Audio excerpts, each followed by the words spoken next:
In this premiere episode, Ryan Shazier talks to Paula Frenetti, who suffered life-threatening injuries when a driver ran a red light going 50 miles an hour and slammed into the side of her car.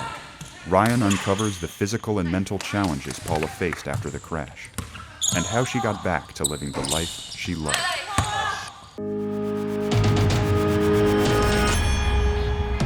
Ryan Shazier's 50 Phenoms, in partnership with UPMC.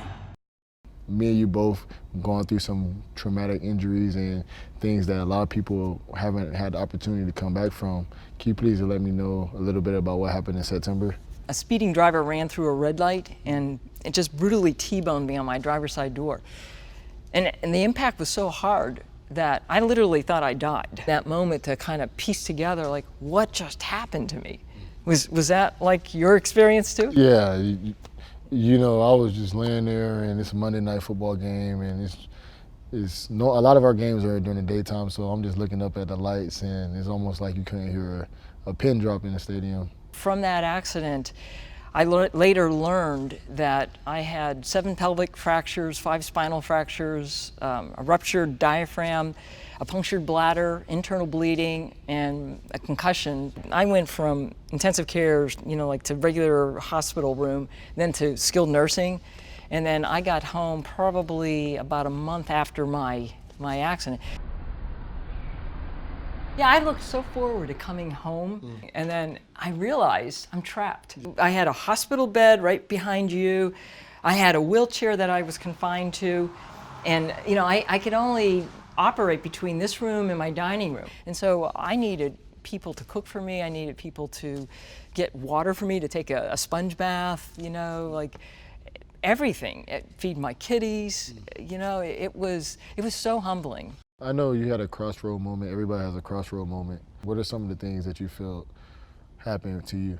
I started thinking, how am I going to live my life? What am I going to do? And I got to a point where I really started worrying, and it got darker and darker and darker. But then there was a point where I realized, I have the best medical care that's going to put my body back together, but my life, the life that I want to live, is something they can't do for me. I had this flashback of the accident, and I was holding the steering wheel, and I was sitting in the driver's seat. And when I had that moment where I realized I'm the one that's responsible for getting me back, I realized I'm the driver of this whole thing. What are some of the other goals that you have for the near future? Well, I started running again. I hike in Frick Park. I dragon boat, started a whole new business. I wrote a book.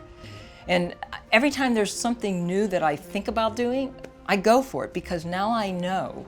Once you've had that experience of being able to fully recover and know that power that you have within you can make the difference, it's like you want to take on any challenge that comes your way. You're a go-getter. You definitely set goals and you achieve them, so that's amazing. It goes both ways. I find the courage that you have to be coming back the way you are coming, it inspires me. It makes me want to do more as well. And I think it's going to be exciting to see what happens in your life as well as in my life, of how I can help other people to believe that they can get well, and the way you're doing it.